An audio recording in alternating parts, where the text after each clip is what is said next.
வணக்கம் பழனி மக்களே. நான் அமிர்தா சத்யவர்ஷா, இந்திய அரசியல் அமைப்பு ஆலோசகராக பணியாற்றி வருகின்றேன். நம்முடைய அனைத்திந்திய அண்ணா திராவிட முன்னேற்ற கழகத்தின் சார்பாகவும் மக்களுடைய சார்பாகவும் மத்திய அரசிடமும் மாநில அரசிடமும் பழனி மக்களுடைய வாழ்வாதாரத்தை எடுத்துரைக்கின்ற ஒரு பதிவாக இந்த பதிவு.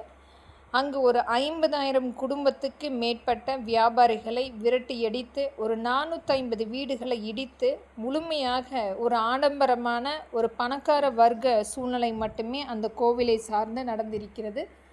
இதை மீண்டும் புதுப்பித்து அம்மக்கள், ஏழை எளிய மக்கள், சிறு சிறு வியாபாரிகள் மீண்டும் அந்த கோவிலை சுற்றி வியாபாரம் செய்வதற்குரிய அங்கீகாரம் அளிக்கப்பட வேண்டும்.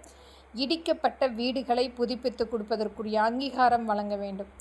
அங்கு கோவில் தரிசனத்துக்கு வரக்கூடிய அந்த ரயில் அமைப்புகளில் வெகு நேரமாக மக்கள் 3 அல்லது 4 மணி நேரம் காத்திருக்கக்கூடிய சூழ்நிலை, அங்கு எந்த ஒரு தண்ணீர் வசதியோ உணவு வசதியோ இல்லாமல் காத்திருக்கக்கூடிய சூழ்நிலை மற்றும் அதே தொடர்ச்சியாக அந்த ரோப்கார் அனைத்திலுமே இதே பல மணி நேரம் மக்கள் காத்திருக்கக்கூடிய சூழ்நிலை.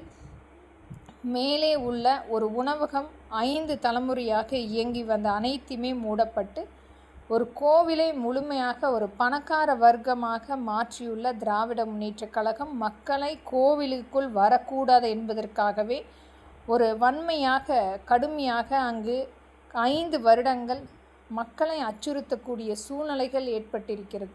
மக்கள் தொலைபேசியை எடுத்து செல்வதற்கு கூட அனுமதி வழங்காமல் மக்களுடைய ஒரு முழுமையான சுதந்திரத்தை பறித்திருக்கிறது. அனைத்துமே மத்திய அரசும் மாநில அரசும் கவனத்தில் எடுத்து அம்மக்களுக்குரிய அந்த சூழ்நிலையை மாற்றி அமைக்க வேண்டும். எத்தனையோ ஒரு 50,000 குடும்பங்கள் அந்த சிறு சிறு வியாபாரத்தை நம்பி அவர்களுடைய வாழ்வாதாரம் இன்றைக்கு மிகப்பெரிய அளவில் பாதித்திருக்கிறது. அனைத்துமே கவனத்தில் கொண்டு இதை அனைத்துமே மாற்றி அமைக்க வேண்டும் என்பது அனைத்திந்திய அண்ணா திராவிட முன்னேற்ற கழகத்தின் சார்பாகவும் மக்களுடைய சார்பாகவும் இந்த பதிவு. நன்றி.